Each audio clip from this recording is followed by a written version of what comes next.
Assalamualaikum warahmatullahi wabarakatuh. Perkenalkan, nama saya Istiana Amelia Vika dari kelas 1141 nomor absen 12. Di sini saya akan menjelaskan tentang upaya yang perlu dilakukan dalam membina integrasi nasional. Apa sih integrasi nasional itu? Integrasi nasional adalah usaha dan proses mempersatukan berbagai perbedaan yang ada pada suatu negara sehingga tercipta keselarasan dan keselarasan secara nasional. Di sini saya mengkelompokkan integrasi nasional dalam 4 tipe, yaitu keluarga, sekolah, masyarakat, bangsa, dan negara. Pertama, lingkup keluarga.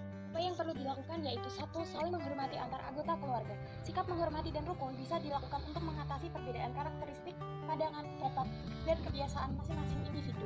Kerukunan harus dijaga agar tidak terjadi pertentangan dan permusuhan sehingga bisa mencapai keluarga yang harmonis. Anggota keluarga sangat penting untuk terbentuknya keluarga yang harmonis. Maka dari itu, kita harus saling menyayangi dalam berkeluarga. Tiga, saling membantu mengerjakan tugas rumah. Membantu tugas rumah merupakan upaya yang perlu dilakukan untuk meringankan beban keluarga, seperti anak membantu orang tua, kakak membantu adik, ataupun yang lainnya. Lingkungan sekolah. Upaya yang perlu dilakukan yaitu satu, gotong royong membersihkan ruang kelas. Membagi jadwal kita agar ruang kelas tetap bersih dalam kegiatan pembelajaran. Maka perlu dilakukan kekompakan dalam bergotong royong. Kedua, tidak membeda-bedakan teman. Membeda-bedakan teman hanya akan membuat lingkungan pertemanan menyempit dan hal itu akan membuat kalian rugi.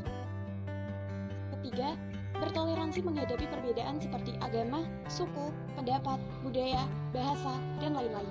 Di lingkungan sekolah, kita pasti sering menjumpai perbedaan, misalnya teman beda suku, agama, dan seterusnya. Sikap yang memupuk toleransi tersebut hanya dengan bergaul tanpa membedakannya. Berikutnya, lingkungan masyarakat. Upaya yang perlu dilakukan yaitu satu, menghargai perbedaan dan menjaga keharmonisan. Kedua, melakukan kerja bakti dan bergotong royong. Kerja bakti bisa dilakukan dengan cara gotong royong memperbaiki jalan kampung, membangun masjid, membersihkan lingkungan kampung, dan membersihkan selokan atau sungai bersama-sama. Ketiga, bermusyawarah untuk menyelesaikan masalah dan mengambil keputusan. Musyawarah merupakan cara paling bijaksana dalam menyelesaikan masalah dan mengambil keputusan. Contoh kecilnya yaitu berpartisipasi dalam pemilihan RT, mengikut pemilu, dan ikut rapat RT untuk menggalang dana bagi tetangga yang mengalami musibah. Terakhir, lingkup bangsa dan negara. Upaya yang perlu dilakukan yaitu satu, taat kepada hukum. Ketaatan hukum dimulai dari kesadaran masyarakat terhadap hukum, berupa keyakinan akan nilai-nilai yang terdapat di dalam diri manusia tentang hukum tersebut. Kedua, mengimplementasikan nilai-nilai Pancasila, yaitu dengan mewujudkan setiap sila yang ada dalam lingkungan kehidupan.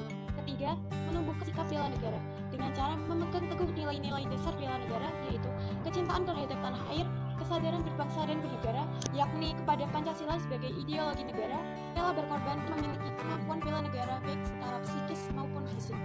Demikian yang dapat saya sampaikan mengenai upaya yang perlu dilakukan dalam membina integrasi nasional. Mari kita wujudkan lingkungan kehidupan yang harmonis dengan cara menerapkannya. Wassalamualaikum